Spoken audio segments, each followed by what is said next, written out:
My name is Maria, and this happened to my aunt. This story takes place in 2011 in Damascus, Syria, during the early years of the war.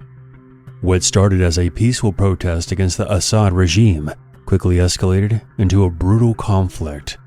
The demonstrations, driven by a desperate demand for change, were met with violence.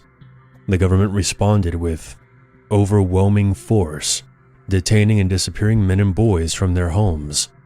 Fear settled over entire neighborhoods, and my aunt, her husband, and their children lived through this terror firsthand. Every night at exactly midnight, protests erupted beneath my aunt's building.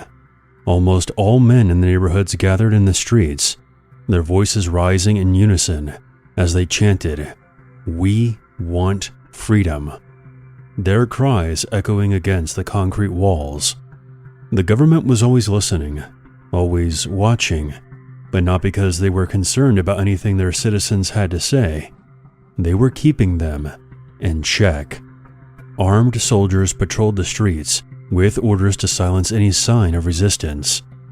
One by one, the men of my aunt's neighborhood were gunned down, their bodies left in the streets as a warning to others. Those who weren't killed were taken.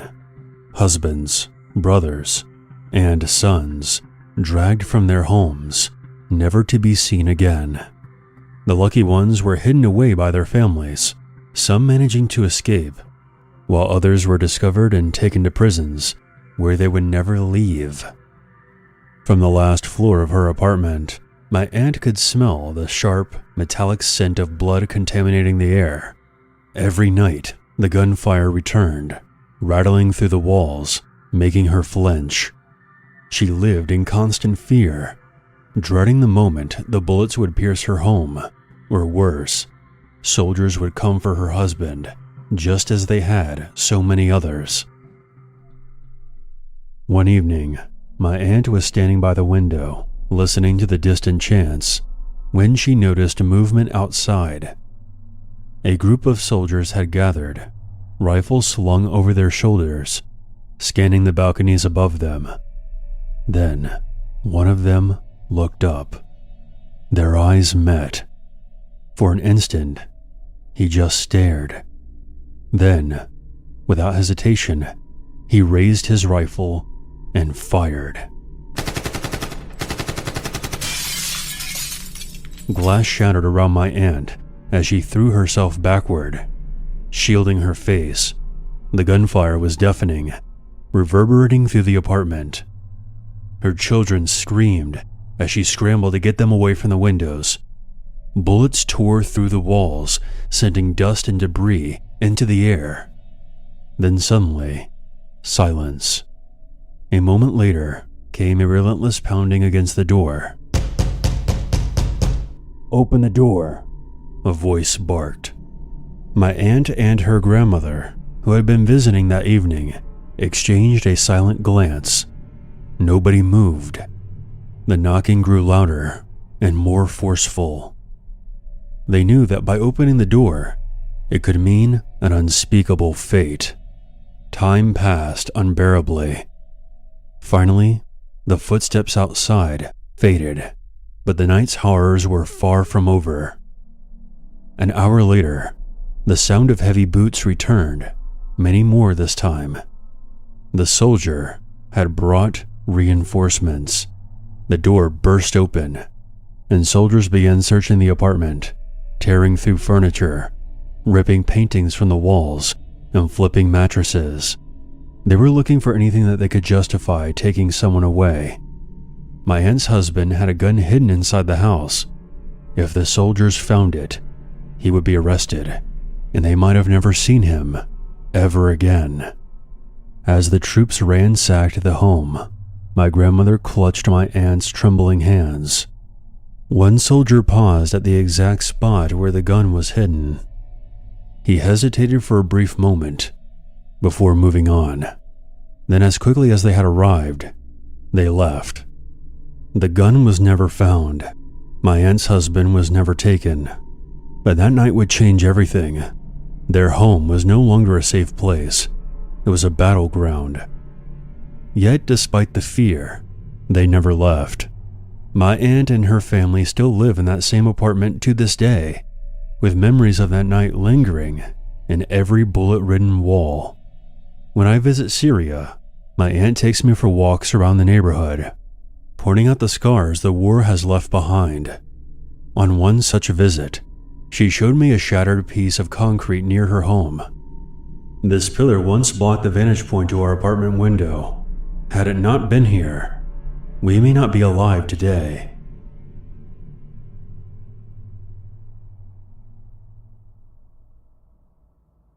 When I was 15, about to turn 16, I lived in a small town in North Carolina and used to hang out at the local bowling center with one of my best friends. Her name was Haley. My dad was in a bowling league that night, and Haley came by to work on a class project. It was on a Wednesday night, by far the biggest league night at the bowling center, which made it a bit crowded. There were no empty tables at the lanes, so Haley and I went into the lounge in the back and grabbed a table. Once we sat down, I noticed a guy sitting at the bar watching TV and drinking a beer. I didn't recognize him, which was somewhat odd because regulars didn't typically hang out back here, especially on league nights, and most out-of-towners didn't know about this back lounge. It wasn't closed off to the public, but it was sort of hidden, so I figured the guy must have just opened the doors and decided to watch some TV. Haley and I worked on our class project for a few minutes, and then the stranger turned around in his chair to look at us. He looked fairly young, maybe in his mid-20s. He smiled and greeted us, and we began making small talk. Then he asked us how old we were. Haley, being the social butterfly she is, answered, telling him that she was 16 and I was 15. "Oh, so do you guys drive yet?" "I do. She doesn't because she's still a baby," Haley teased. At the time, I only had my learner's permit. They continued their conversation about what kind of vehicles they drove, and they found out that they both drove trucks. This is where the conversation got a little strange. "My truck is out in the parking lot if you guys want to come check it out. It's brand new. I'll even take you for a ride if you want." Alarms start going off in my head. This guy was a grown adult, and he knew we were jailbait, but that didn't seem to deter him one bit. Hey, my dad told me to come check in by 9. Can you come with me?" I told Haley as I glanced at my watch. That was a lie. My dad trusted me, but I knew that we had to get out of the situation and let the guy know that we weren't completely alone and unsupervised. He must have sensed my discomfort because he then attempted to apologize. "Oh, I know that sounded kind of weird. Sorry if I gave you the wrong idea." But what he said next made the situation even creepier. "I mean, it's not like you two would get in my truck, and then I'd lock the doors, and you'd wake up 8 hours later in Fayetteville." After that remark, you could hear a pin drop in the lounge. He didn't say that in a joking manner, and now he was just staring at us, not even breaking eye contact when he took another swig of his beer. Part of me wanted to ask him if we had to fill out an application before he kidnapped us, but Haley seemed to pick up that we were talking to one of Ted Bundy's long-lost sons and grabbed my arm. We both left the lounge in a hurry, looking over our shoulders to make sure we weren't being followed. I went to my dad's table and told him what happened. He followed me back to the lounge to confront the guy, but when we opened the door, he was gone. Not even 5 minutes had passed between us leaving the lounge and coming back with my dad.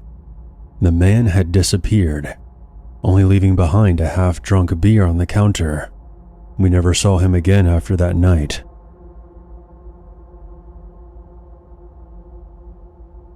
If you were around and can remember, think back to the weeks immediately following September 11th, 2001.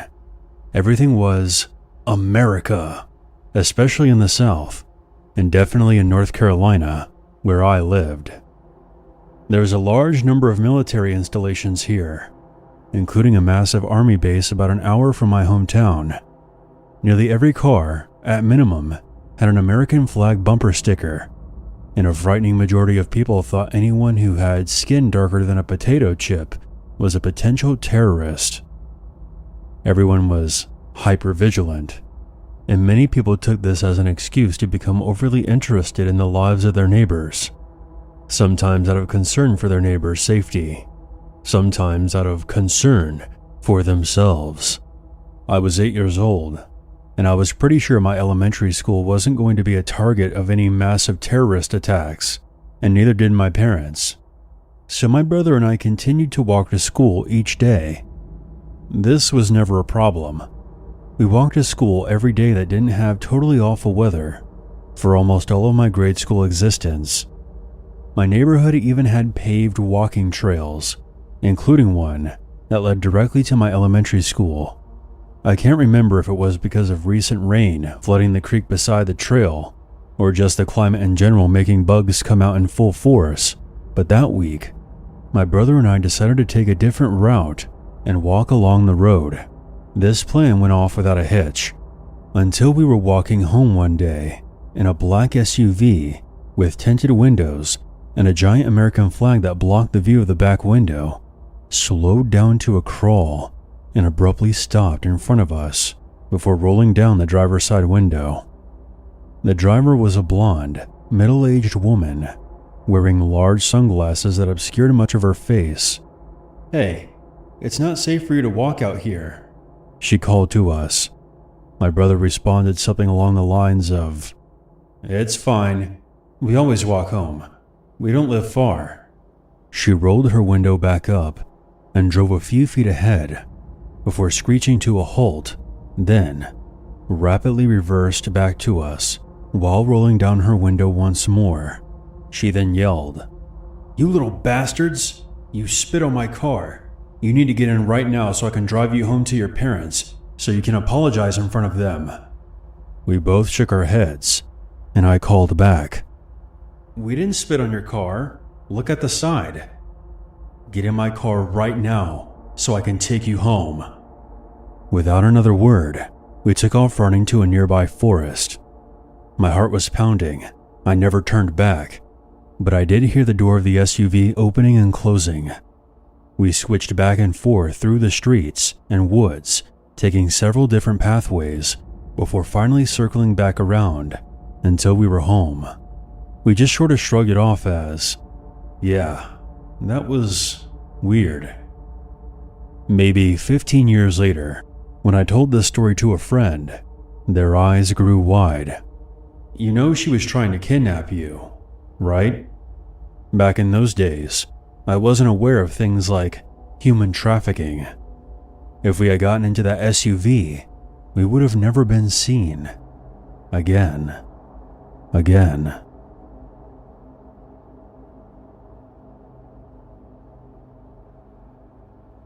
Between 8th to 10th grade, I was deeply involved in a small Minecraft building server. The average age of the players was probably 15 to 17 years old, and we Skyped almost every day for hours. We quickly grew close and would follow each other on other social media platforms. I became really close with one member in particular. His name was Peter. He was in the same grade as me, and I heard rumors that he might have had a crush on me. Rumors that he denied. I found the idea laughable, since we only knew each other online. We were in the same grade, but not in the same school, so I brushed it off, and things were okay for a while. But eventually something felt off. During our conversations, I started catching him in small lies, which bothered me. Deciding it was time to distance myself, I stopped talking to him. A few months later, after no contact, Peter texted me out of the blue. He said that he might transfer to my high school to qualify for an in-state college tuition. His plan was to live alone and support himself while still in high school. My stomach dropped. This felt very wrong and out of nowhere. Still trying to stay calm, I told him that his plan was absolutely insane and pointed out how oddly convenient it was that he just happened to choose the school that I attended.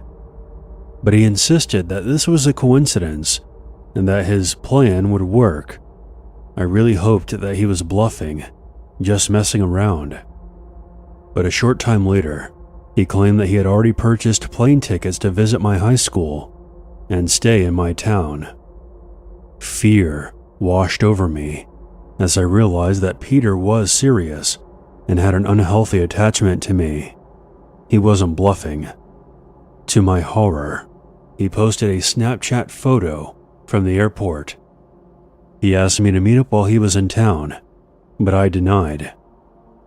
Later on, his Snapchat account showed him touring my high school, taking videos and pictures, likely hoping that I would see them.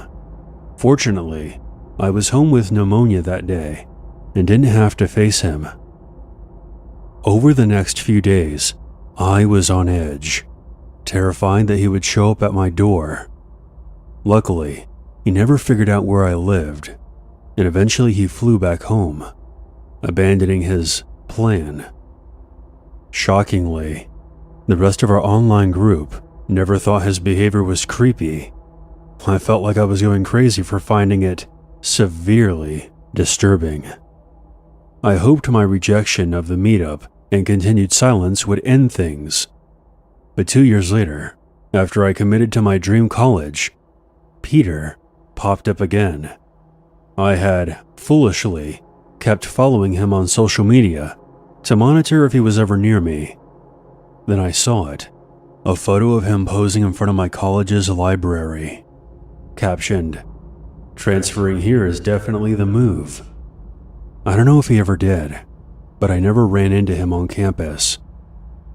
A few months later, he found out that I had a boyfriend and contacted me on Skype for the first time in 2 years. "Do you think he's going to protect you?" Out of fear, I blocked him and unfollowed him on all social media. I admit that I made mistakes back then.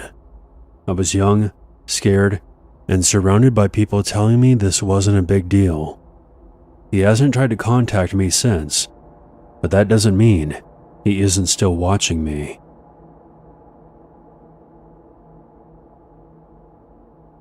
Over the weekend, I checked my Skype account for the first time in months.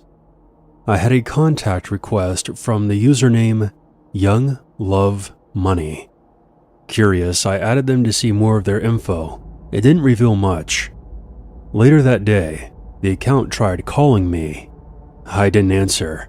I had zero desire to speak to someone I didn't know. Then the rogue account sent 5 messages. "Hey, how are you? You there? What's up? Hello?" Another call came through, then another, and another. The account kept changing its username as well. The calls came every 5 minutes or so. Soon, the messages turned angry and sexual. "What the fuck? How come you're not answering? I can't stop thinking about how I'm gonna fuck you. I want you to see what it looks like." There was more, but you get the idea. I blocked the user, but the calls and messages persisted from other accounts. I just ended up logging off my computer. My boyfriend was coming over that night, and I would deal with this later. Later on, my boyfriend and I went to my father's house to watch a football game with him and some other family members. He and my mother had split up some time ago. He now lives with my brother, his current wife, and her son. While I was there, I was now receiving nasty text messages on my phone. On the drive over, I had told my boyfriend what was going on with my Skype account, and I was now getting the same kind of messages on my phone. He suggested I call the number to see who picked up. I did, and here's where things get a bit fucked. My stepbrother's Skype started ringing.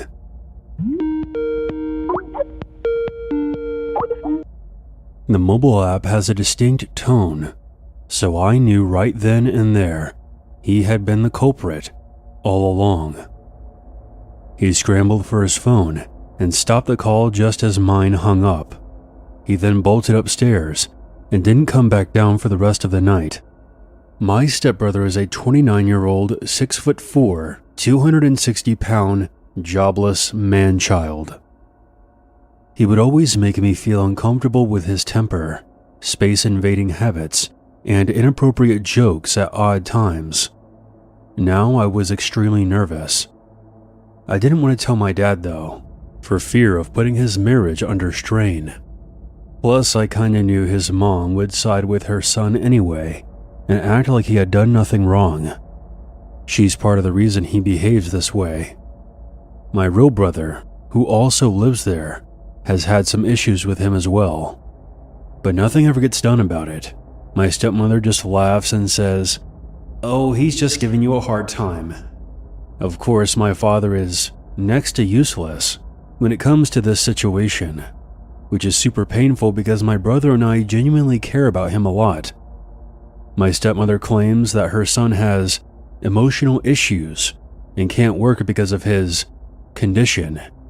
I guess we're going to have to add only child syndrome to the DSM-5. Imagine being married to a woman who has a 29-year-old son who throws temper tantrums until he gets his way, and she always brushes it off like it's nothing. Now, hold on to your pants, because we're not done yet. Not by a long shot. There's more to this jigsaw puzzle. And if you're thinking that this is a story about my creepy stepbrother, you're only half right. The true horror of this story is my father's absolute failures, plural, when it comes to his relationships. My dad bends over backwards to avoid upsetting his wife, even at the expense of his own children. We had major issues with his last wife, the one he married after divorcing my mom. She turned out to be an attractive drug addict and a cheater. There was a time where he stopped seeing me because his wife was jealous of me. If she didn't want him to go somewhere, he would just stay home, and he would be upset with my brother and I if we complained about it in any way, accusing us of trying to wreck his new marriage. Once she was involved in a hit and run and claimed that I had borrowed her car and I was the one who did it. My father backed her up, telling me to stop lying and confess, but the police were able to prove that it was in fact her behind the wheel, not me. So yeah, my father is a bit of a fucking moron, and it took quite some time for our relationship to mend after that. My dad is fine with his current wife's son living there, because he's been sold on this condition from the start. Here is another fun fact. My father and my current stepmom were high school sweethearts once upon a time, and they were actually married before my dad met my mom when they were in their early 20s. Things didn't work out, and they ended up divorcing. 30 years later, they run into each other at a gas station and began dating again. They eventually remarried this past August.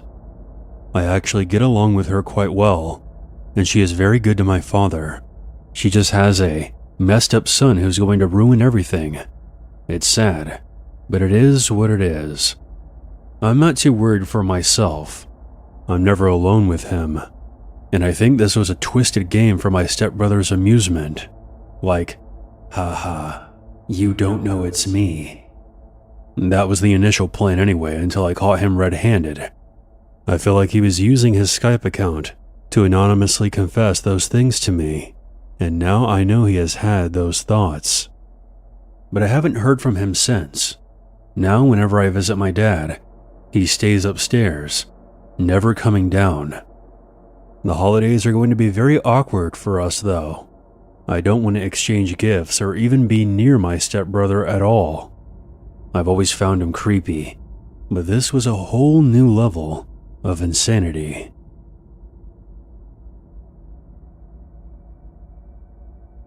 This is a story about learning things the hard way.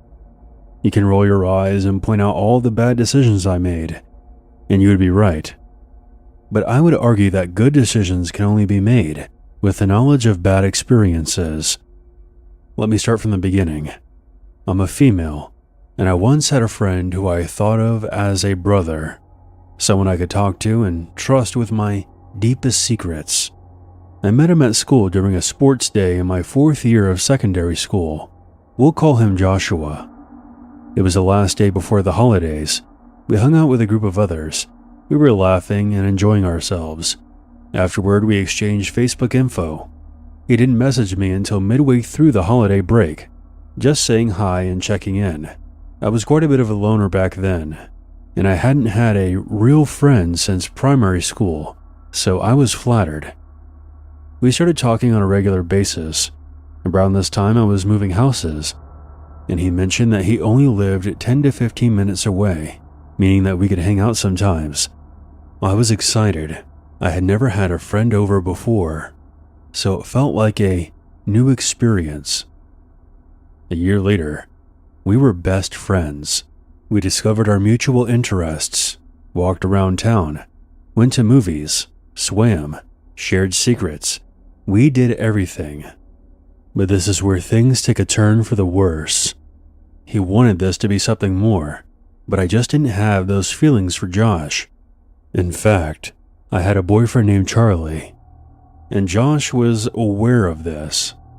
He insisted that Charlie didn't treat me right, that I wasn't meant to be with him, or was talking behind my back. When I asked for proof of this, he would go silent and not say anything. Hindsight is always 20/20, and looking back, I'm a bit embarrassed of the position that I put myself in. I admit that I friend-zoned Josh hard, and it was causing problems. But at the time, I didn't seem to care that much, and in fact, I found him to be annoying.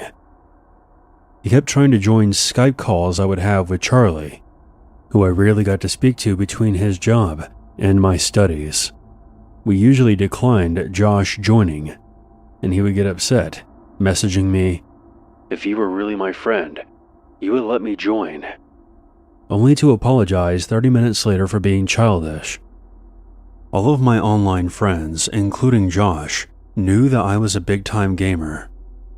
I recently started playing a new game that I didn't want to tell Josh about. Because of what was going on at the time, I didn't want him following me, even in cyberspace. He had done this twice before, always nagging me to play together.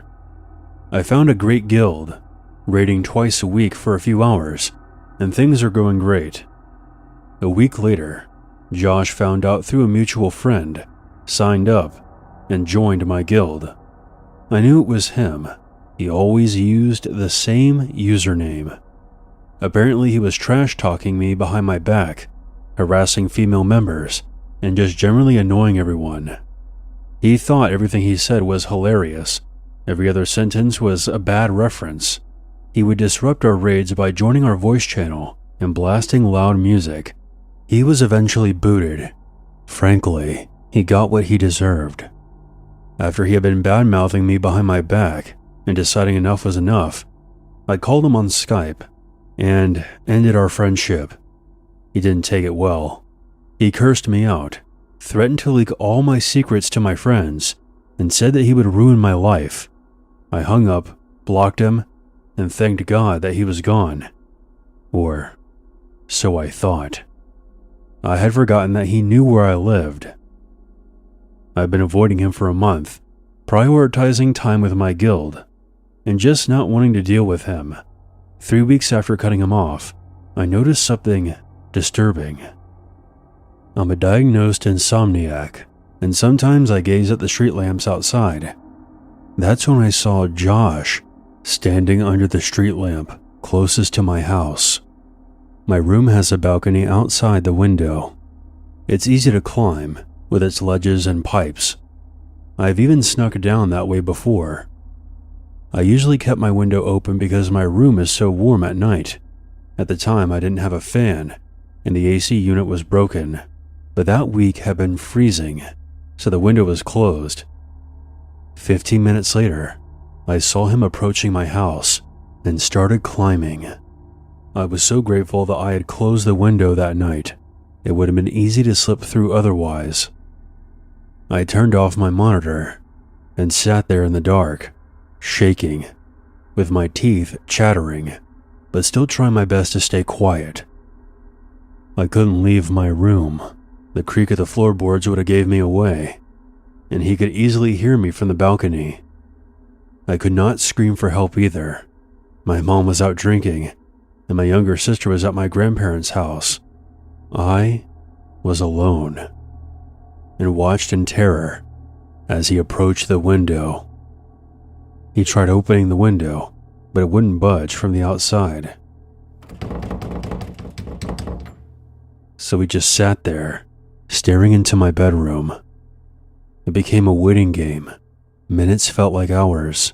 I had this awful feeling that if I made any noise, he would leap up and smash his way through. Around 5 a.m., my mom's car pulled into the driveway. Relief washed over me. She actually saw Josh and began yelling at him.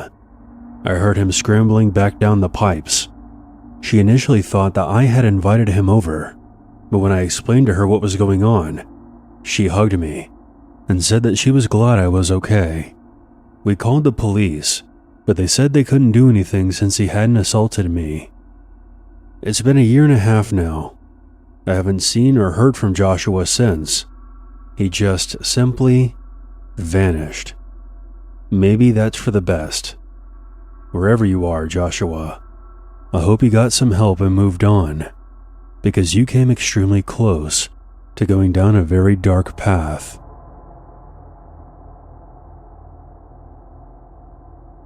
This took place 2 summers ago in my hometown of Dallas.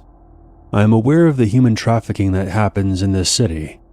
I had a coworker pulled out of work and placed into a safe house by the FBI because she finally decided to rat out her family, who were part of a human trafficking operation. However, I never thought they would just randomly snatch people off the street. All the stories I've heard involve drugs or coercion. One day I was cycling to a smoke shop. It's kind of out of my way and not located in a great neighborhood, but I was fairly confident. It was daylight. I ride all over the city, and I know the store. I was 24 at the time, and I had short pink hair, but I always considered myself to be a bit too intimidating to be a target for kidnapping. I guess I was overdue for a reality check. I sometimes forget that even though I have a military background, I'm still a short Caucasian female. I pull up to a crosswalk, and I'm waiting for the light to turn green when 2 Hispanic males start catcalling me from a white van. There were no identifying markings, no stickers. It was your stereotypical free candy van. The way they called to me was a bit off. It wasn't your typical, "Hey, nice tits, let me fuck you," locker room bullshit. They would talk to each other and then yell through a cracked window about how they were going to get me and that I was next. They seemed a bit too excited, but I just flipped them off and the van drove away. End of story, right? Wrong. Up ahead, just after the empty lot, was a brick wall that preceded an alleyway. Not the kind that you can use as a shortcut either. It was enclosed. My guess is this was where the dumpsters used to be. Suddenly the van speeds up and pulls in front of me, blocking my way. They were trying to get me to turn into the alley, which would have been a dead end. This all happened in the span of 7 seconds. Honestly, I didn't panic. I didn't actively register any fear. It was like someone much calmer took over my body. I remember quickly turning and crossing the street without even thinking about it. As I was pedaling up the other side of the road, I realized this was the van from before, and now it had a window repair magnet on the side. It was way too small to look legit, and had absolutely no contact info on it. Just a generic company name. I kept rubbernecking and saw that there was no one sitting in the front, but there was movement behind the seats in the back. The men were now in the back of the van, by the rear doors. They had literally planned to drag me off my bike, in broad daylight, right there on the street, and into the back of the van, to do God knows what to me. Once I passed, they scrambled back into the front seat and peeled out so hard they burnt rubber. I got to the store safely, but I still hate myself for not taking down the plate number. Not that it would have done any good. They likely switched it out later. I knew that I had almost been abducted, but it wasn't until I told the story to someone from Mexico that I considered the possibility it was human traffickers. They said that it sounded sadly familiar and that this happens all the time. As I mentioned earlier, I had known a little bit about it before this incident, but I never thought they snatched people up in broad daylight, right off the streets. I have no family, and I'm not very close with my roommates. I would have been across the border, or dead, before anyone even would know I was gone.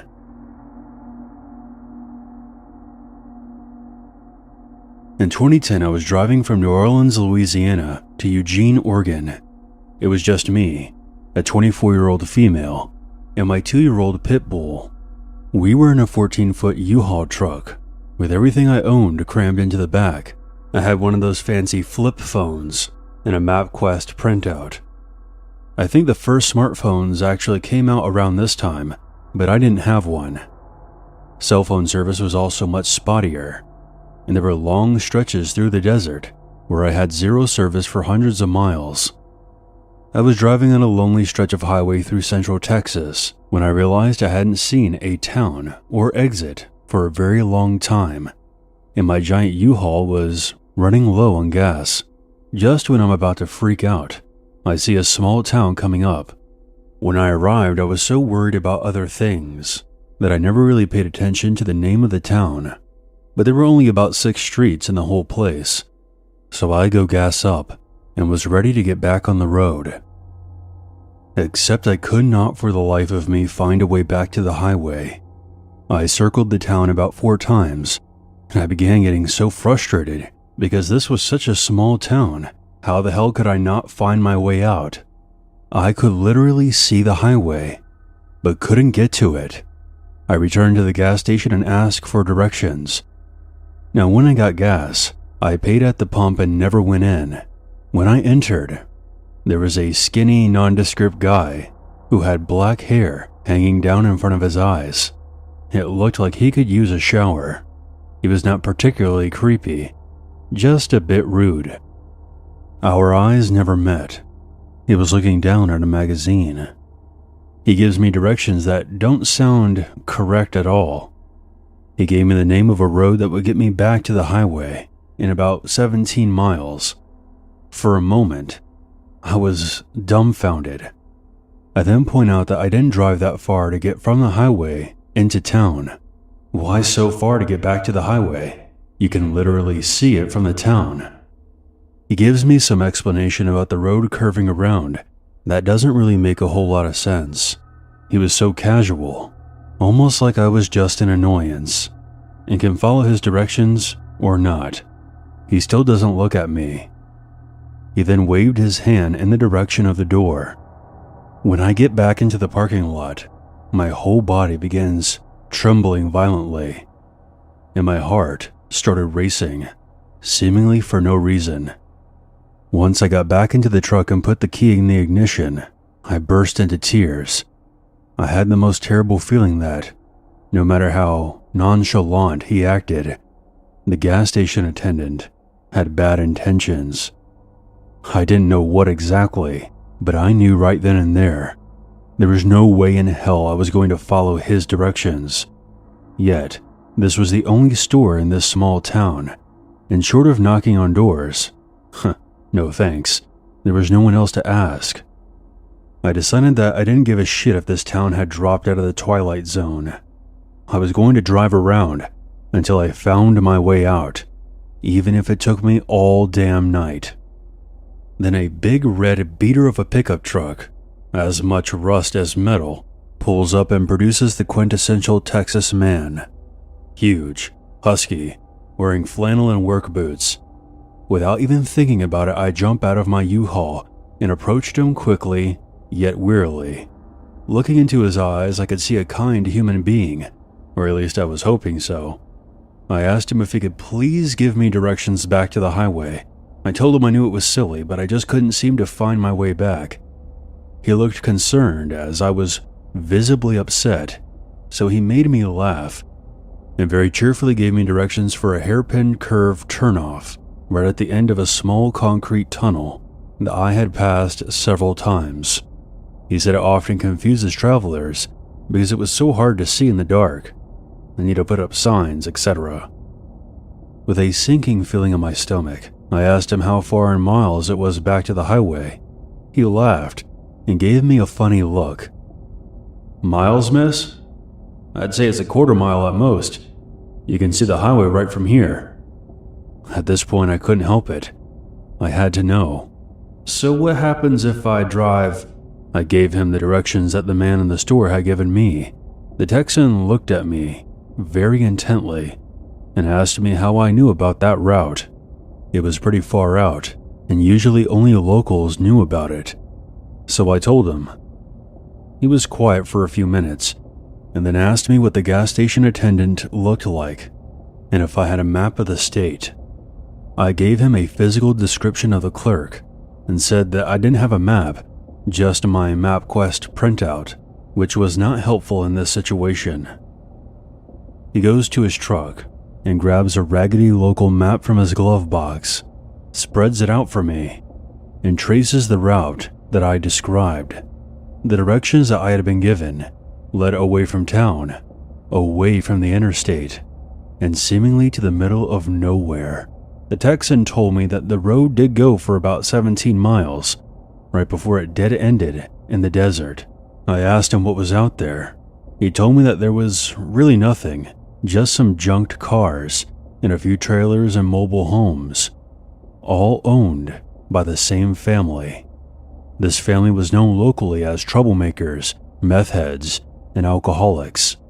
These were the nice things the townspeople had to say about them. The clerk in the gas station was part of this family and lived down that road. I'll never forget the look in the Texan's eyes as he told me this. He also told me that I was smart to listen to my instincts and said to be careful traveling out there. I don't know if the man in the gas station wanted to see what was in the back of my U-Haul, but thankfully, I didn't have to find out. I also learned that guardian angels can sometimes look like ruddy-haired Texans with scruffy faces driving rusty pickup trucks. Big thanks to that random Texan. You really saved my ass, and I'll always be grateful for that. I'm sorry that I never asked for your name, but you'll always be Texas to me.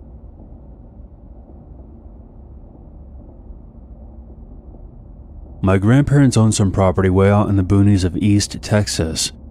I grew up going out there all the time for family get-togethers and whatnot. Now, since it was only a 45-minute drive away from where I lived, I would go out there with friends to camp, party, whatever. It was February of 2014. I knew that I was going to be writing a press release for work all weekend. I thought, why not spend some time in the great outdoors instead of being cooped up in my apartment in Houston? I had never stayed out there by myself, but I had always been keen on the idea and thought this would be an excellent time to do just that. I called up my grandfather, asking if it would be okay for me to use the place for the weekend, and he said of course. He did seem a bit hesitant about me doing it alone, but I was a 24-year-old guy who had grown up hiking, and I felt totally confident that I could handle anything that might happen. Honestly, at the time I was a bit insulted when he seemed to think that me going out there by myself was not the best idea. He made sure I knew how to turn on the electricity and water, which of course I did. I've only done it a million times before whenever I brought friends out there.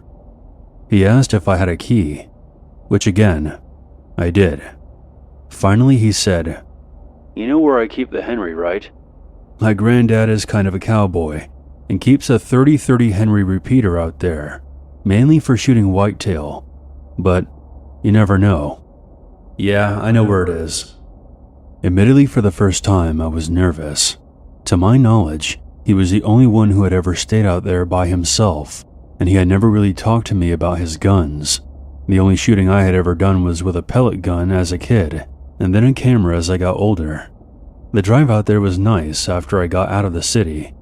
I left work at 4:30 already packed and drove straight there. With the Houston traffic, I made it out there by 6:45. Still light, but the sun was beginning to set. I took my duffel bag out of the trunk and went inside.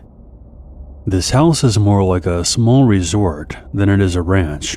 It's very nice, which is why I enjoy taking people out there so much.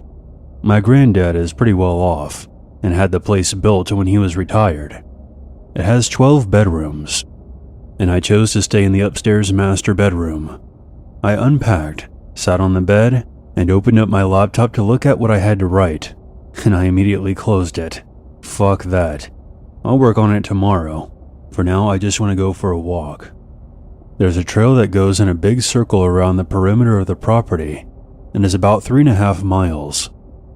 It was dark out by now, and the thought briefly crossed my mind to bring along the rifle, but I decided on a sturdy 5-foot wooden dowel instead, so if I slipped in the dark I wouldn't shoot off my foot or something. I threw on a jacket, grabbed a flashlight, and headed out.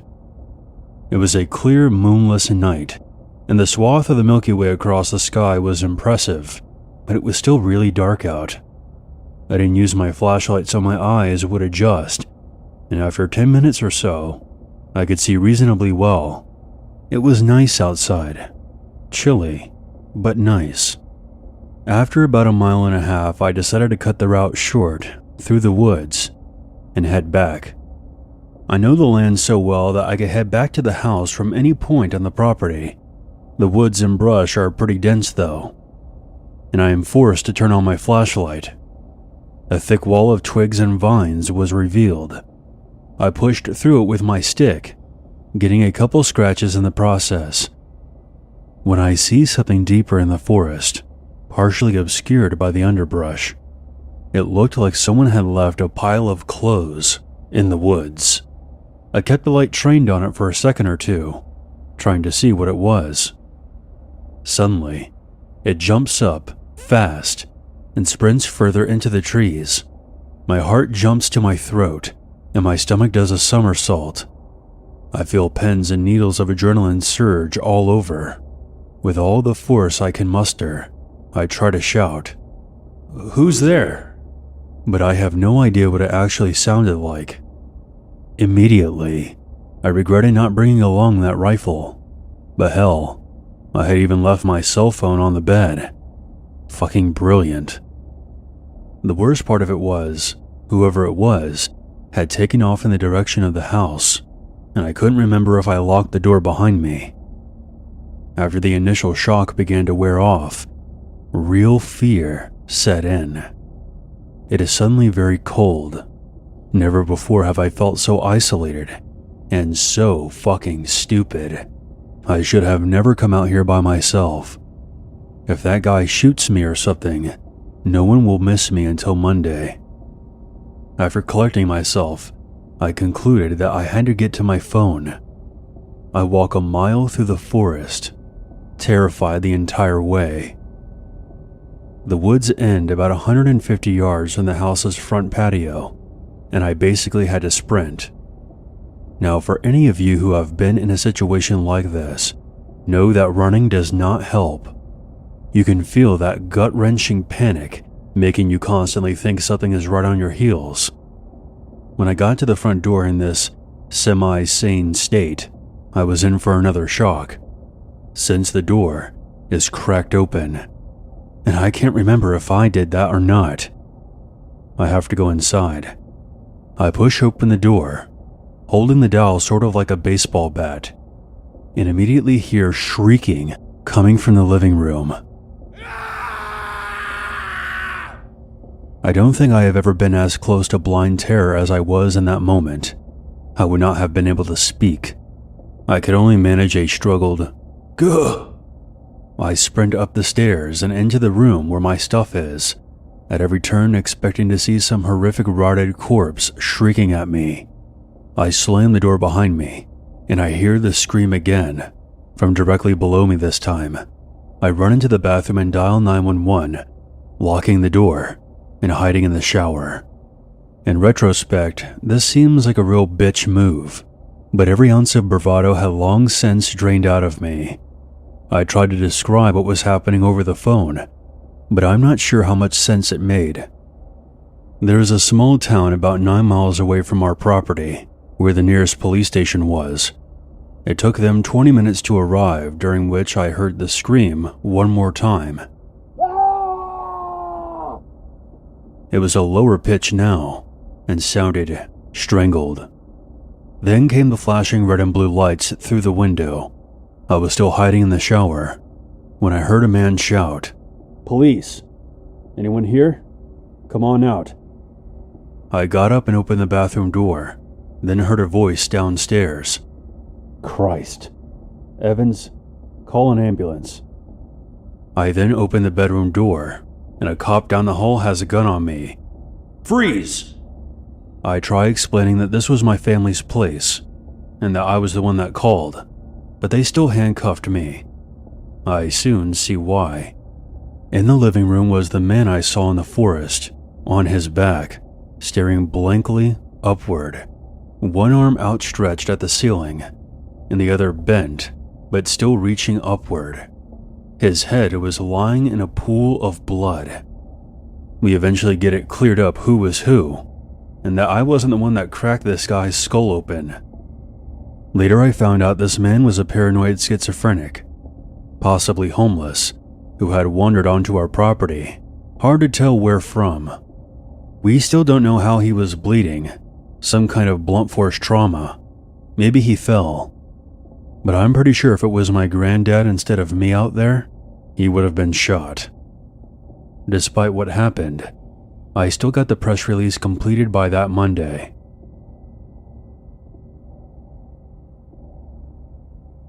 This happened to me in August of 2008. It was a bright, sunny morning in Window, North Carolina, around 11 a.m. I sometimes get into these moods where I don't want to be around other people for a while. This was one of those days. So I packed my travel bag with water, cigarettes, a novel, and several notebooks, and set off to an isolated area where I could relax. North Carolina provides plenty of places to sit down and enjoy the outdoors in relative comfort for several hours. I was walking down a road between the public library and a nursing home when I noticed a car trailing behind me. It was a large, filthy sedan. It looked like it was once white. Honestly, it looked like it had been resurrected from a junkyard or something. It had a loud, noisy engine. The occupants catcalled me as they passed. This kind of thing has been happening to me since I was 10 years old, so I did what I always do. Ignored them, and made a sharp left turn into the parking lot of an apartment complex I had to pass through. From previous explorations, I knew the parking lot ended in a drop-off to a wooded gully with a creek lined with flat rocks. It was a fantastic place to cool off and hang out in the summer. In retrospect, that gully was also an ideal place to dispose of a dead body, but that didn't occur to me until well after what happened next. I was equally annoyed and nervous when I realized the car was following me. There's something about noisy engines idling behind me that crawls under my skin. It signifies that someone is there, watching. After pulling ahead of me, the car slowed down, creeping forward, while the men inside continued to call out. I had never dealt with this level of harassment before. It was a step beyond the usual nonsense I've encountered. That's why I turned into the parking lot earlier than I normally would. I wanted to be off the road as quickly as possible. When the driver realized that I had dropped out of sight, he slowed the car until it stopped in the middle of the road. Then, I heard the unmistakable sound of the car going into reverse. They were actually backing up to pursue me into the parking lot. At this point, I became terrified. I've had many nightmares about being chased, so this was literally a dream come true, just not a good one. While I've had many creepy and aggressive experiences with men before, being chased down in a car was a first. I didn't want to show weakness by breaking into a run, so I lengthened my stride, heading for the end of the parking lot as quickly as possible. I assumed that once I reached a place that they couldn't follow, they would give up. I heard them about 20 feet behind me as I descended into the gully. I nearly broke my neck in the process, but I was in a hurry. I managed to reach the big flat rocks at the bottom. I sighed and thought, well, that's the last of them. Until I heard the car pull up to the edge of the pavement, right where I had climbed over.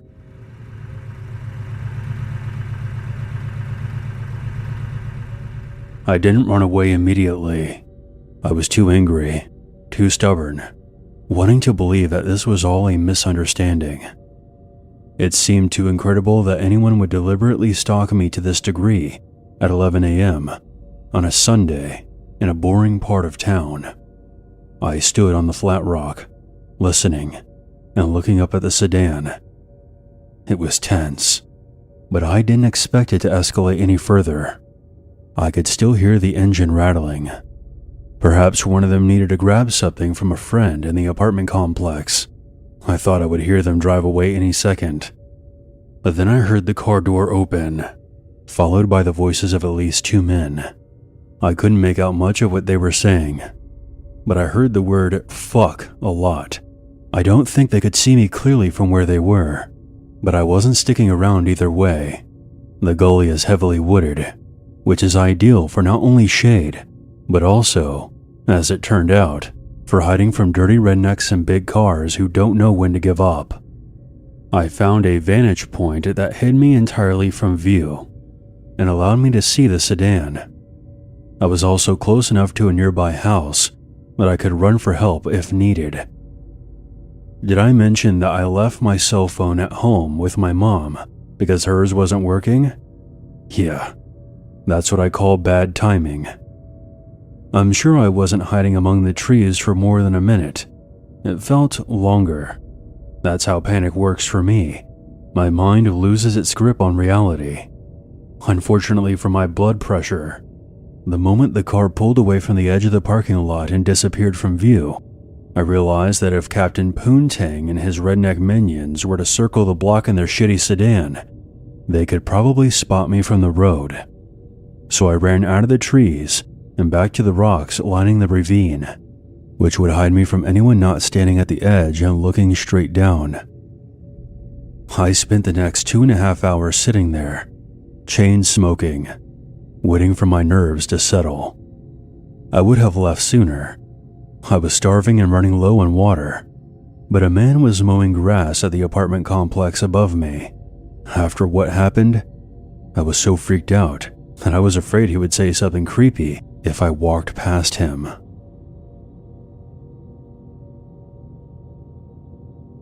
There is a popular urban legend dating back to at least the early 1980s about a frightened girl who was home alone one night. She had a habit of putting her hand over the side of her bed so her dog would lick it to calm her down.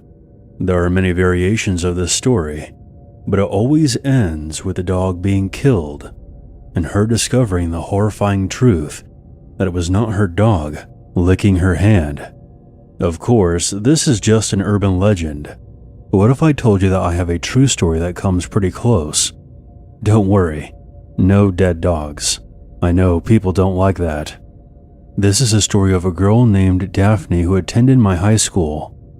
I don't want to reveal too much information about her, as I'm not sure if this was ever in the newspapers or not, but it occurred about 3 years ago in Charlotte, North Carolina.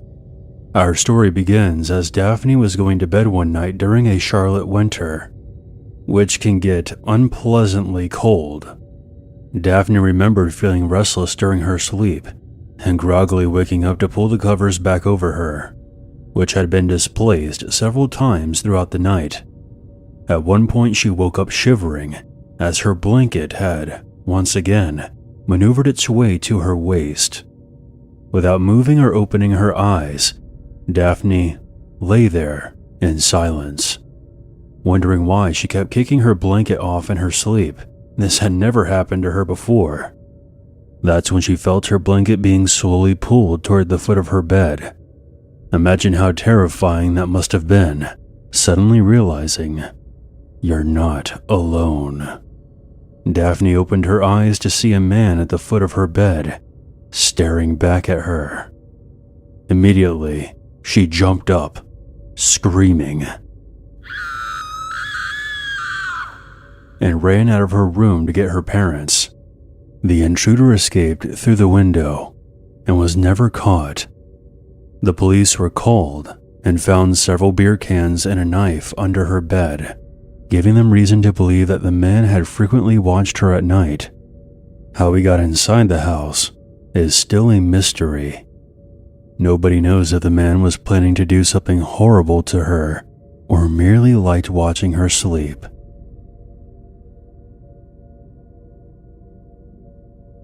I want to preface this story by saying that I'm used to harassment and creepy encounters. I'm a 5'2", young, blonde female living in a suburb of Chicago. I've had my fair share of weird guys saying things to me and having the feeling like I was in danger. But this experience has been haunting me for a while. I go to college at the University of Illinois, and I walk to all of my classes since it was good exercise. And the furthest one from my dorm is only a 20-minute walk away. I take the same route to my 11 a.m. lecture every Friday. About 2 weeks ago, I was walking to my class, and I had one earbud in. I was minding my own business when I noticed a slightly beat-up pickup truck driving alongside me. This by itself wasn't that alarming. There's a lot of construction happening on campus right now, and the truck itself had this generic symbol for a masonry company on the side. Here's where it gets a bit unnerving. The truck slowed down to match my pace. I attributed this to the driver of the truck wanting to pull into the parking lot entrance just up ahead, so I stayed back to allow him to go in. But he suddenly stopped as well. I look at the driver of the truck, and it was obvious that he was trying to make it look like he wasn't staring at me. He had a paper map unfolded in front of him, but I saw his eyes looking at me through the rearview mirror. He was an older man, maybe about 60, and Caucasian. I started walking again, passing the parking lot, and the truck began moving again, still matching my pace. I decided to speed up a little bit, and he sped up as well. This is where I started to internally freak out. It's broad daylight. There are people around, but nobody is seeing this creepy man following me in his pickup truck. I began to weigh my options. There are other students around, so he might be waiting until I was alone. But if he tried something, there's a chance I could fend him off, since I've taken self-defense classes before. Or I could go inside the nearest building, risk missing my lecture, and just wait for him to go away. Thankfully, a bus pulled up behind him and honked multiple times.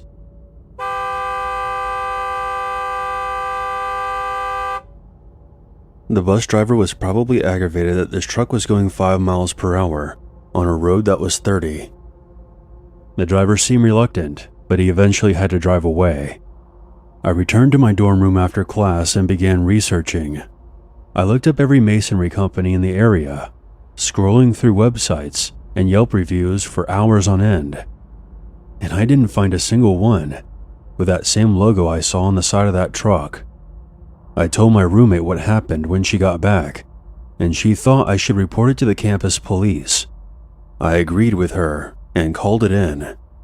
After being put on hold several times, they listened to my story and immediately transferred me to the actual police department. They sent out an officer to my dorm, and I recounted the story to him in person.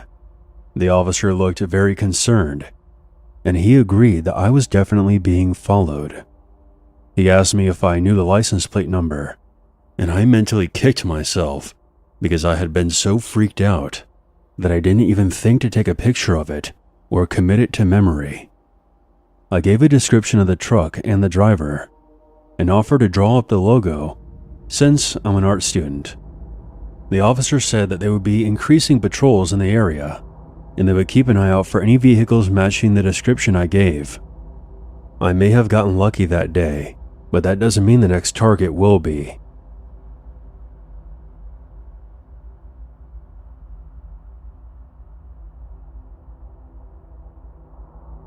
When I was 15, my parents and I were in Chicago visiting family.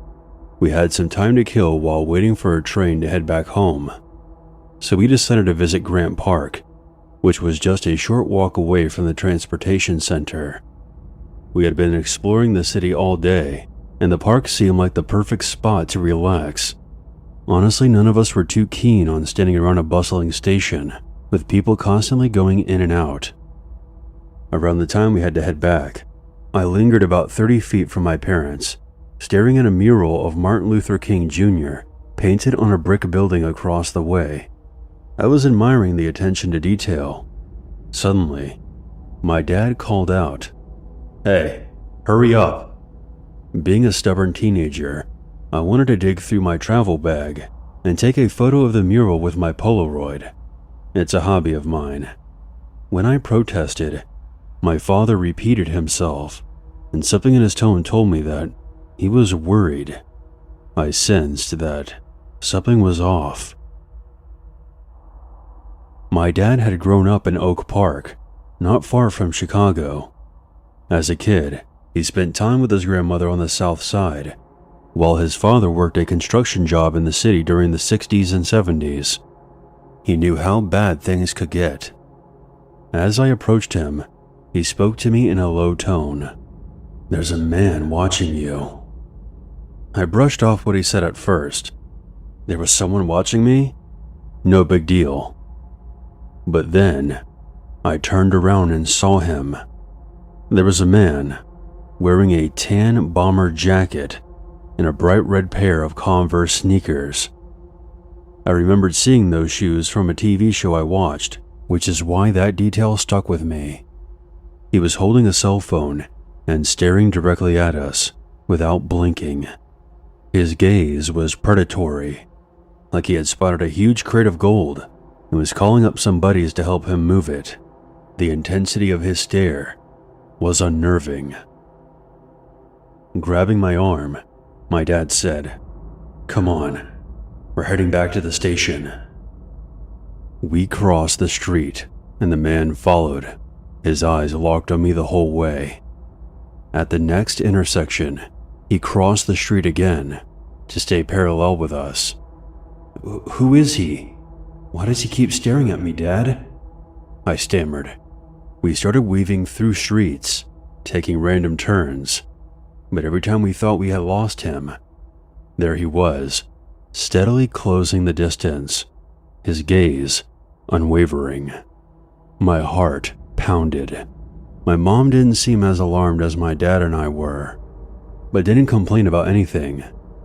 Desperate, we ran to the Macy's on State Street. Once we were inside, we finally felt safe. There were no signs of the bomber jacket assailant, but this encounter has left a lasting mark on me. I wonder what might have happened if he had caught up to us, or if I had been alone that day. I'm sure there was a reason that he was targeting me, but I'm not sure I really want to know.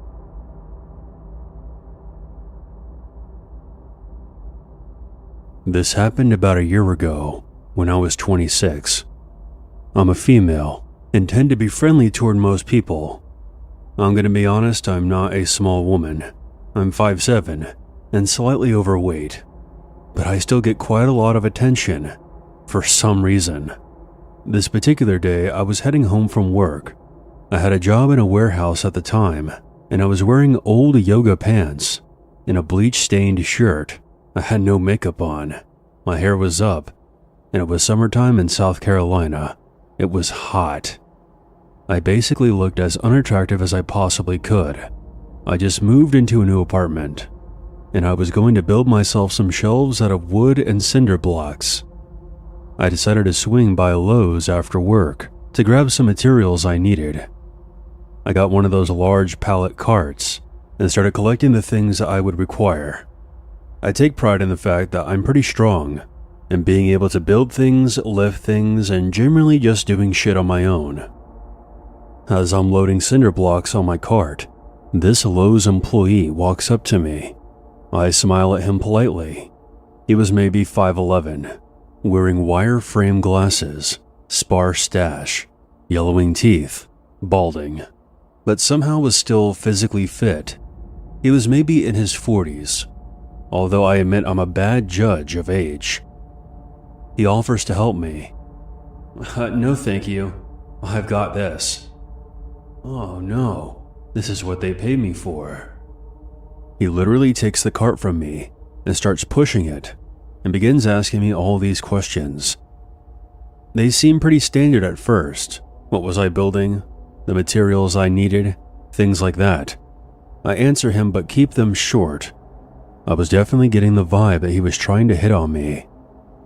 He then starts telling me about how he's a former Marine in his time in the service, and how he stays fit and in shape, and then begins bragging about how strong he is.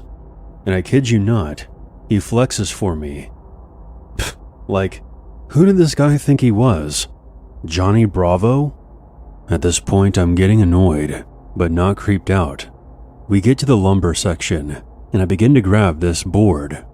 No, I can get that for you. Nah, it's fine. I can do this on my own. He gives me another toothy grin. Nuh-uh. Okay, whatever. Maybe he needs to feel useful or something. So I let him grab it. He walks behind me, and as he does, I hear in my ear, like someone looking at something tasty. Immediately I'm like, fuck. Is this gonna be one of those situations where I have to awkwardly decline someone's advances? Hoping it wouldn't come to that, I just ignore it. I had to get a couple more things and he insists on getting them for me, every time walking behind me and making those sounds right in my ear. Fuck the rest of the stuff. I just want to get out of here. I tell him that I'm going to the checkout line, and he reminds me of the other stuff I mentioned and that he could help me with it. No, I need to be going home now. I'm definitely not being friendly, and I'm not smiling anymore. I go to push the cart again, and his creepy sing-along voice, he insists on doing it for me. We get to the checkout, and at this point, I've texted my best friend and told her about this weirdo following me around in Lowe's. I also tell her his name, which I can't remember at this moment. I said if anything happened to me, that he was the one who did it. I was only half joking. He was really creeping me out at this point. I'm at the register and one of the boards didn't have a tag on it. Mr. Creepy says he will go grab another, and he walks behind me again and whispers, "Delicious," in my ear, and I get the chills. He comes back with a new board and walks behind me again, manages to brush against my hip, even though we have plenty of room. Then he whispered, "Eat you up. I finally check out, and this creep is still hanging around. He offers to help me out to my car. I firmly say no. Well, I need to come take the cart back when you're done. It'll be easier. I am not letting him follow me to my car in this huge parking lot, but he persisted that he had to bring the cart back with him. So I say I'll just bring my car to the front and load it up. He finally relents and walks back inside. Thank God. I get in my car and pull around to the front. He emerges from the store. Let me load that for you." I had a board in my arms, and he grabs it from me. With his terrible smile, he says in the creepiest way possible, "Oh no, Gabrielle. I got this. I can get it in there like swimwear." How the fuck did he know my name? He looks at me like I'm prey. I'm so freaked out at this point, and I am feeling very unsafe, even though we're in front of the store, and there are plenty of people about. He finishes loading my car, and I don't even acknowledge or thank him. He scoots around, opens my car door for me, and gives me another toothy grin. I completely ignore him, but I have to pass right next to him to get into my car. Right in my ear, I hear him whisper, delicious. I give him the most disgusted look I could muster. This doesn't deter him. He licks his lips and winks at me again. I get in my car and lock the doors. As I put my car in drive, he taps on my window and waves. I heard him saying to drive safe back to my apartment, which he knows by name. It was nice getting to know you, Gabrielle. I got the fuck out of there. I have never seen that man before in my life, and I have no idea how he knows my name or where I lived. I have never gone back to that Lowe's again. Every time I think about that incident, I kick myself for not reporting him.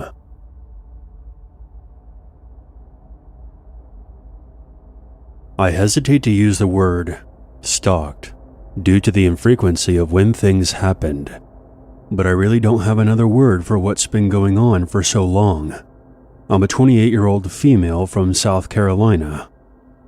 This man, my mother's ex-boyfriend, has been an unwelcomed intrusion into our lives for 30 years, and frankly, I have a feeling that it's not going to end anytime soon. Short of taking measures that are too extreme to even consider, my family and I don't seem to have any choice other than to put up with it. We can't ignore it, because just when we think it's over, he comes back. He always comes back. We run into him in town, someone mentions his name, or an event will trigger a memory, and we're right back in that hopeless, frustrating feeling of being powerless. I can't recount every single step that's brought my family to this point. This would just go on for too long. But I can relay major events that have happened, even without every detail. This is going to be pretty long, so strap in. I guess I should start at the beginning. To make a long story short, my mom met this guy in high school. His name was Rick. Rick and my mom dated for 4 years, starting at the end of their senior year. He was the son of a local politician, very good looking and athletic. I have spoken to her at length about her time with him, and she told me that while they were initially together, there was nothing that she saw that would indicate anything was off about him. But slowly, over the course of their relationship, he changed. He started telling her what she could and could not wear, who she could talk to. He told her that she couldn't smoke anymore, that she had to get a new car because he couldn't be seen with her in the old truck she drove, that she had to move out of her parents' house and marry him as soon as possible. He was also pushing hard for her to sleep with him. She didn't, and she has never been able to say, at least to me, why that was, other than having this gut feeling that she shouldn't. For the most part, my mom ignored the way he was trying to control her life. She did nothing he wanted her to do. She's stubborn and very no-nonsense, so it floors me that she put up with his bullshit for so long. I guess she felt that she couldn't do any better, and thought that, given time, she could change him. But Rick didn't change, at least not for the better. If anything, he got worse. He became verbally abusive and put her down every chance he got. Eventually, she broke up with him. She had found out that he was sleeping with a friend of hers, among several other women. Over the course of the year they were no longer together, Rick was constantly trying to get back with her. He would call her at work and at home. He would drive by to where she was working her second job, or would follow her whenever she drove somewhere that wasn't work or home. He tried to get her friends to tell him where she was or give her messages from him. He even had his mother stop her in the grocery store and plead with her to take him back. She told my mom that even though she was from, quote, lower class trash, her son was devastated without my mom in his life. While this was happening, my mom met my father, and when Rick found out about it, he seemed to back off a bit. My dad's a big guy and comes from a rough family that had a reputation for fighting. I guess that made him hesitant to continue his stalking behavior, at least for a while. That all changed when my parents got married. My mom would pick up the phone when it rang to hear heavy breathing on the line.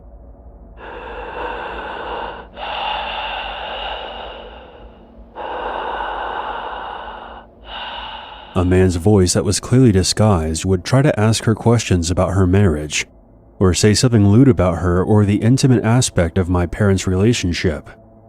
I say try because as soon as she heard the voice, she would hang up, although she wasn't always quick enough. Back then, there were no stalker laws in South Carolina, and since there wasn't any kind of physical assault, there wasn't much that the police could do. Not that they would have anyway. This all took place in a small town, population of hardly more than about 5,000, and the sheriff was real good friends with Rick's father. Suffice to say, the legal avenue was closed off to my family. My grandmothers, tired of the harassment of their children, got together at one point and cornered Rick's mom in town one afternoon. They told her point blank that if she didn't put a stop to her son's behavior, they were going to make sure the newspapers found out about the other recreational activities he had been up to, which, as you can probably guess, weren't legal. Again, the calls stopped. When my sister and I were born, all hell broke loose. Rumors started flying around that Rick was actually our father, and that my mother had been having an affair with him. Pictures of my mom with us at the store, or somewhere in town, would turn up in the mailbox, along with letters stating how much we looked like Rick. What was most disturbing is that these letters would also mention how attractive my sister and I were going to be when we grew up. When my mom showed that particular letter to my dad, he was furious. That night, he drove out to the dive bar where Rick and his friends were known to hang out. Rick wasn't there, but 3 of his buddies were. My dad demanded that they tell him where Rick was, but they refused. When my dad turned to get back into his truck, the men tried to gang up on him. As I said before, my dad is a big guy and grew up fighting. He handed them their asses. 2 broken noses, and the other one lost his front teeth. He told them to let Rick know that he would find him if anything else happened. Several years went by very quietly. We made a life as a close-knit family. But when we were around 15 and 16, things started up again. By this point, Rick had started and failed several businesses, gotten married twice, and had children of his own. With mouths to feed, he had taken a job as a manager at the local grocery store. I was at driving age by this time, and it wasn't uncommon for my mom to send my sister and I to the store while she worked. We always enjoyed this, because it gave us a chance to play our loud music and talk out of our mom's earshot about things she really wouldn't have wanted to hear. You know, typical teenager drama. The first time we went in and Rick was working there, he easily recognized us. I look more like my mom than my sister does, whereas my sister is the spitting image of my father. Plus, it's a small town. It wasn't hard for him to figure out who we were. And when he did, he followed us through the whole store. Every time we turned down an aisle, he would be there, with the creepiest smile on his face. We had no idea who he was. We were practically babies when the pictures and letters had been sent to our mailbox. It was a topic that our parents had understandably not talked about in front of us. It wasn't until we were in our late teens that we were told the whole truth. Rick stopped us at the end of every aisle and would ask us questions, like if we knew what day our mom's birthday was, and if we liked the same things that she did, and if we got along with our father. He told us how pretty we looked and how much we resembled our mother. We brushed most of it off We were used to being recognized by people in town that knew our parents. Most of the time they would just say things like, "Oh, I know your mom," and never introduce themselves beyond that, so this didn't strike us as weird. It was the shower of compliments about our looks and our figures that made us uncomfortable. We rushed through the store as fast as we could to get away from him and back home. We didn't say anything to our parents. Both of them are overprotective, and we didn't want to stir up any trouble. Stupid idea, I know. Boy, do I know. Because this became a weekly ritual for almost a year. Every week, we would be sent to the store for groceries, and Rick would be there, following us around. No one said anything, even though the cashiers would look at him funny as he stood in the checkout line with us, staring at us and talking non-stop. It got to the point that we would be in tears when we got outside again, but there wasn't a word said. Maybe the other people in the store were worried about being reprimanded, since he was the manager. Maybe they were afraid of him. I don't know. But when we finally did tell our parents, they were furious. Not so much with us, but about what happened to us. We stopped going to that store and started shopping at the Walmart in the next town over. My grandfather met with the store owner, and Rick lost his job. Things went quiet for a few years.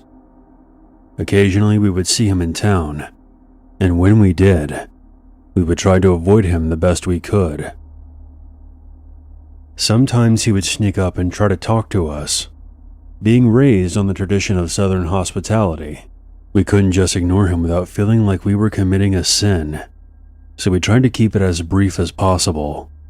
The compliments still came, bizarre and entirely unwelcomed, but neither of us knew how to handle them other than saying, thanks, before leaving quickly. Time went on, and we attended college pretty far away from our hometown, where there wouldn't be a chance of him running into us. But he was still a presence in our lives. When Facebook finally became popular, he was there, trying to send us friend requests, sending us messages asking us how our mom was doing, and how we were doing in school. We both blocked him. But he somehow found our email addresses. It wouldn't have been hard for him to get them. He just had to ask the right people, and we never thought that we had to guard that information. Both of us were bombarded by emails from Rick, asking us the same questions again about our parents, and talking about how much he looked forward to seeing us, quote, at home. The worst one was an email sent to me, asking me to let my mom know that all she had to do was tell him she was leaving my father, and he would divorce his current wife, abandon his children, and marry her, and that he would be the father that my sister and I deserved. I blocked him immediately and called my sister to let her know so she could be on the lookout. My mom doesn't have an email address, so he couldn't harass her like that, but the heavy breathing phone calls came back for a while. And when we all got cell phones, we did not give out our numbers to anyone except immediate family or people that we could trust, and told him not to give out our numbers to him under any circumstances. Which brings me to the most recent event, and the reason I've decided to sit down and write this out. I've moved back to my hometown, fresh out of grad school and newly married. Things have been quiet for a long time. Rick was the furthest thing from my mind. My husband and I had to stop by Walmart to pick up some last-minute gifts for Christmas. We split up in the store, and I was just coming out of the restroom. My mind was focused on my phone, trying to call my husband so I could find him in the big supermarket, when I felt a tap on my shoulder.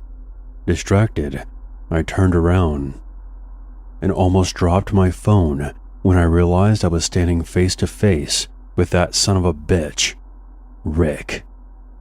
He grinned at me and said, "Well, hello there. Been a long time." I'm ashamed to admit that I couldn't do more than just stare at him. He snuck up on me, and I was so startled and freaked out that I couldn't say a word. He leaned in, still wearing that damn smile on his face, the one he used to wear when he would follow my sister and I around the store. "You look just like your mom. If I was your dad, though, you would look more like me." I was frozen as he grinned at me for what was probably only a few seconds, but it felt much, much longer. I then turned on my heel and walked away, as calmly as I could. I put my phone to my ear and called my husband. It took everything I had not to burst into tears right then and there, in the middle of the store. My husband knew all the stories, and he was ready to come and beat the crap out of Rick for saying anything to me, but I ushered him out to the car. I just wanted to get out of there and go home. When I told my parents about the incident, they became angry as well, and they still are to this day. It seems like no matter how much time passes, Rick is still hanging around like a boogeyman. It's not over, and I know that. It may never be over, but it does feel good to get all this out. I don't know what to make of his little declaration, or what else other than the obvious he might have been implying. Makes me sick to my stomach to think about it.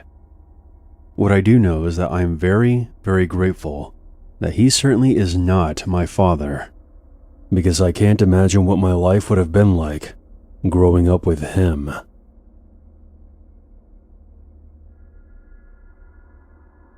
This story is going to sound made up, but I swear it's true.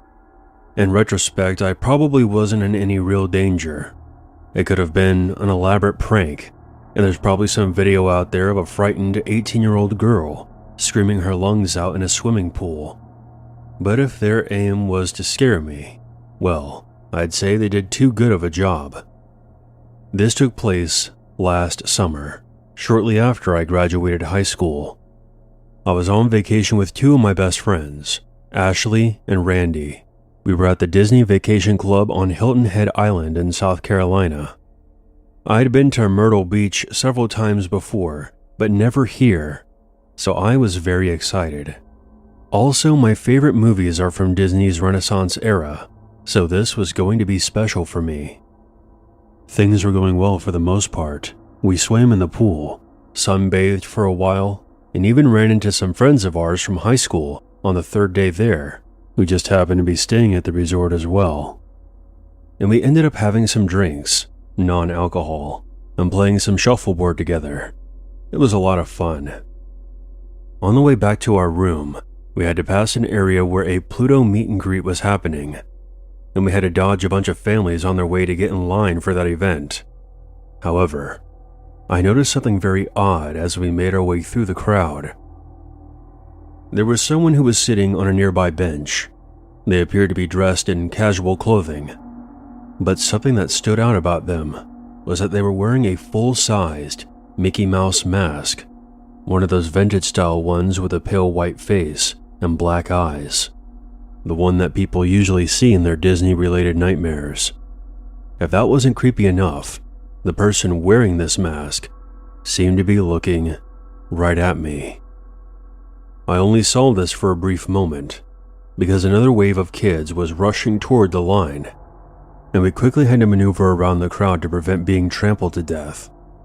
I did get a chance to look back at the bench one last time before we left that area for good, but in typical horror movie fashion, the masked figure had disappeared.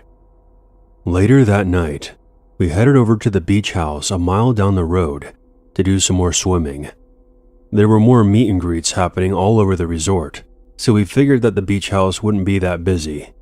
We were right, as it seemed that aside from a couple of employees, we were the only ones there. So we made the best of it. But after a while, Randy discovered that she had forgotten her contact lens case in the hotel room. She wasn't supposed to be swimming with them, and she could feel her eyes starting to dry out. Ashley said her phone was about to die as well, so they were thinking about heading back to the hotel room. We had been there for an hour already, but with no one else around, it was very relaxing. "You two go ahead. I'll take the shuttle back and text you when I'm on my way." They asked if I was sure, and I reassured them that I would be fine. I just wanted to get some laps in and enjoy having this area all to myself for just a bit longer. It was shortly after they departed that I suddenly felt uncomfortable. For those of you who have never been, the beach house is surrounded by a small forest, and I suddenly had that dreadful feeling of being watched, and I didn't have to think too hard about where someone could be hiding. I swam to the edge of the pool. There was a row of those recliners you see by poolsides. I had left my belongings on one of them. Behind the row of chairs was the railing, and beyond that, the forest. Something was drawing me to this area, and after staring into the trees for about 5 minutes, I saw something. Among the trees, I spotted that unmistakable Mickey mask staring back at me. I let out an ear-piercing scream as soon as I saw it. The figure then began power walking toward me. I quickly swam to the other side of the pool and climbed out, racing toward the exit. I looked back one last time to see that the figure had reached the perimeter railing, but was just standing there, still staring at me. I ran and grabbed an employee. I must have sounded hysterical, but I told him what was happening and that my stuff was still by the pool. After grabbing me a towel, he told me to wait and that he would go check things out. 3 minutes later, he returned with my bag. Here's your stuff. I didn't see anyone else out there, but I'll let security know about what happened. I was traumatized, and I had him call the shuttle to come pick me up. When I got back to the hotel room, I didn't say anything to Ashley or Randy. I didn't want to scare them and ruin our vacation. It was just some creepy weirdo in a mask, going around trying to scare people. However, there is one last thing about this that still gives me the fucking creeps to this day. When I got my bag back that night, I immediately checked to see if anything was missing, and everything still seemed to be there, including my wallet. But it wasn't until we were heading back home that I noticed something off about my driver's license. My picture had been defaced with a permanent marker. A pair of mouse ears was drawn on top of my head, with a crude smile over my mouth. Whoever was behind that mask has seen my license, with my full name and address on it. That is something that still keeps me up at night. It's been about a year since this happened, but I'm still afraid to look out my bedroom window at night, afraid to see that pale, soulless face staring back at me.